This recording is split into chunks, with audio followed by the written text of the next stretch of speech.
Bienvenue dans cette nouvelle exploration. Aujourd'hui, on s'attaque à un monument de la psychologie de l'enfant, Henri Wallon. Absolument. Un auteur fondamental. Notre mission, c'est de comprendre comment on devient soi.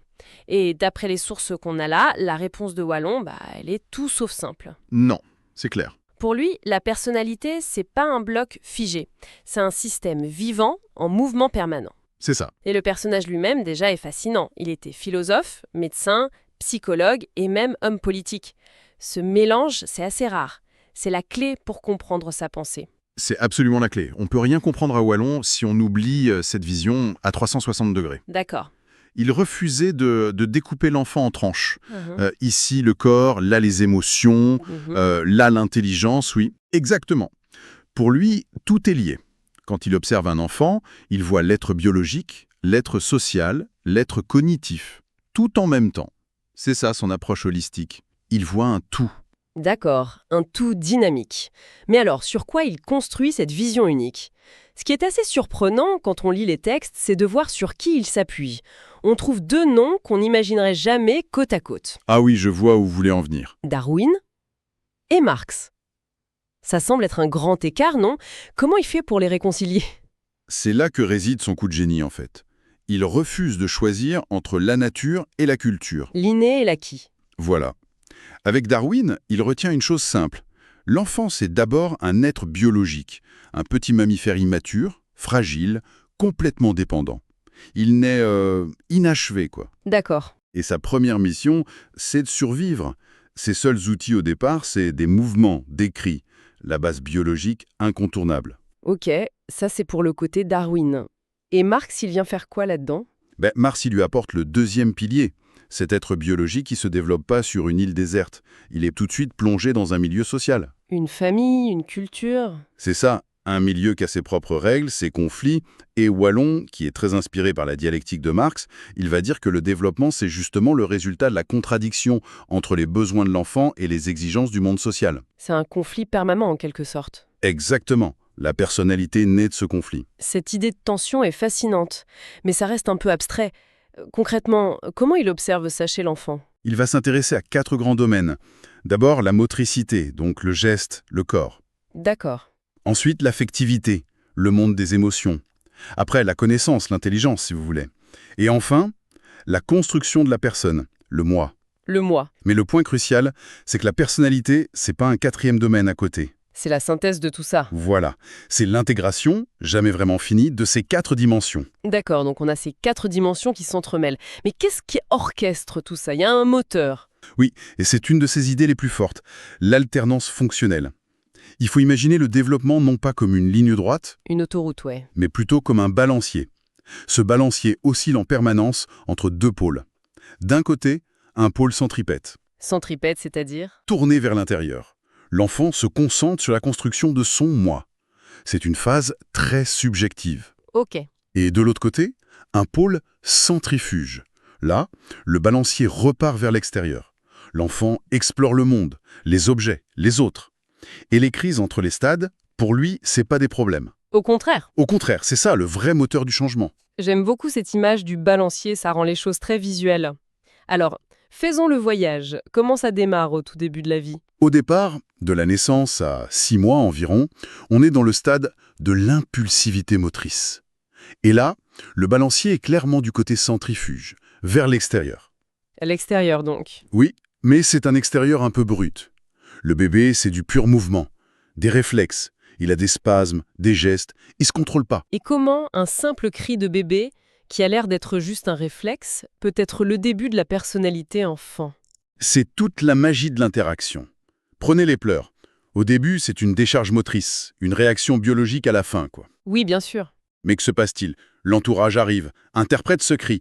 Il a faim, il a froid, et il répond.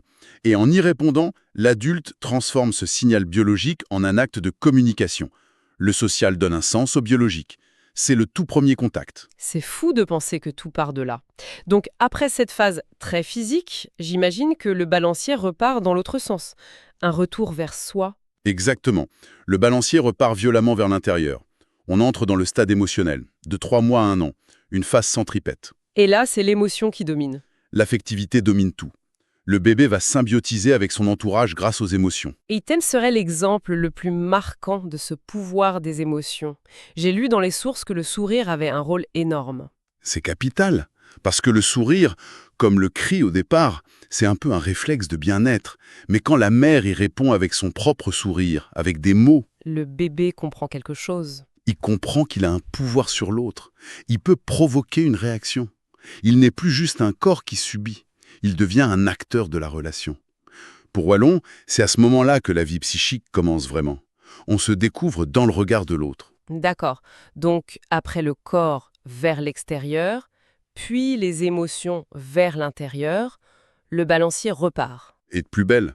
De 1 à 3 ans, on entre dans le stade sensorimoteur et projectif. Nouvelle grande phase centrifuge. Tourné vers l'exploration. Oui, et avec 2 moteurs incroyables, la marche et le langage. Avec la marche, il explore les objets. Avec le langage, il peut les nommer. Il agit sur le monde et en même temps, il commence à se le représenter. Et c'est là qu'on voit apparaître les fameux jeux de faire semblant. Pourquoi c'est si important? C'est crucial. Ça marque le passage de l'intelligence pratique, directe, à l'intelligence symbolique. Quand un enfant joue à faire semblant d'être maman, il est plus juste en train d'imiter un geste. Il se projette. Voilà. Il manipule des symboles. Il montre qu'il peut penser à quelque chose qui n'est pas là. C'est le début de la pensée abstraite. Donc après cette exploration frénétique du monde, des objets, des rôles, je parie que le balancier fait un retour spectaculaire vers l'intérieur. Et quel retour! On entre dans une phase absolument fondamentale. Le stade du personnalisme, de 3 à 6 ans. Une phase centripète par excellence, dédiée à l'affirmation du moi.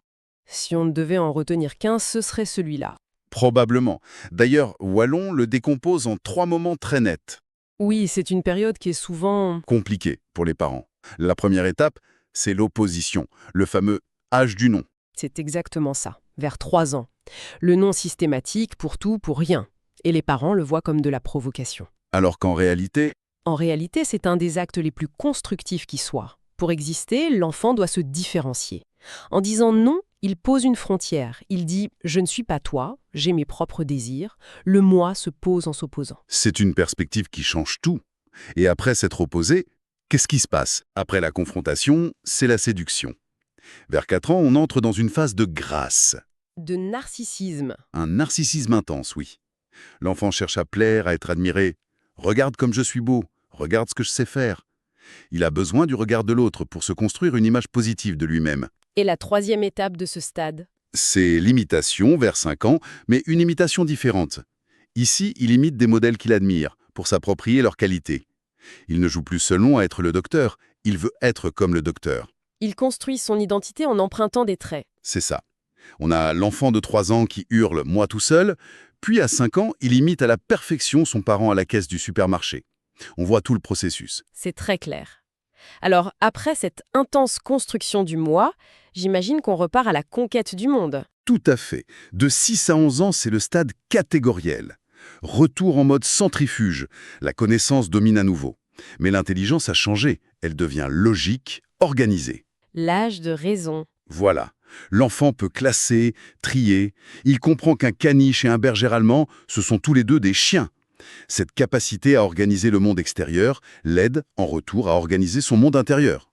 Et le voyage se termine par un dernier grand retour sur soi, j'imagine, avec l'adolescence? C'est le dernier grand mouvement du balancier, et sans doute le plus tumultueux, le stade de l'adolescence. Une nouvelle phase centripète? Un retour massif sur la construction de la personne, oui. La deuxième grande crise identitaire. Tout est remis en jeu. La puberté, les attentes sociales, les capacités de raisonnement. L'ado doit intégrer tout ça. Et la grande question devient... Qui suis-je vraiment? C'est une période de doute, de conflit, mais qui vise à trouver une nouvelle cohérence. Quand on regarde tout le parcours, cette image de la danse, du balancement, elle est vraiment puissante. C'est pas du tout une progression tranquille. Non, c'est une vision incroyablement vivante et, disons-le, réaliste. La personnalité chez Wallon, c'est un processus dynamique, contradictoire et jamais totalement achevé. Chaque dimension a son rôle. La motricité ouvre au monde. L'affectivité construit le lien social. La connaissance structure la pensée. Et le tout est constamment façonné par le milieu social. C'est cette danse permanente entre soi et le monde. C'est vrai que cette théorie, même si elle a plusieurs décennies, elle a une modernité folle.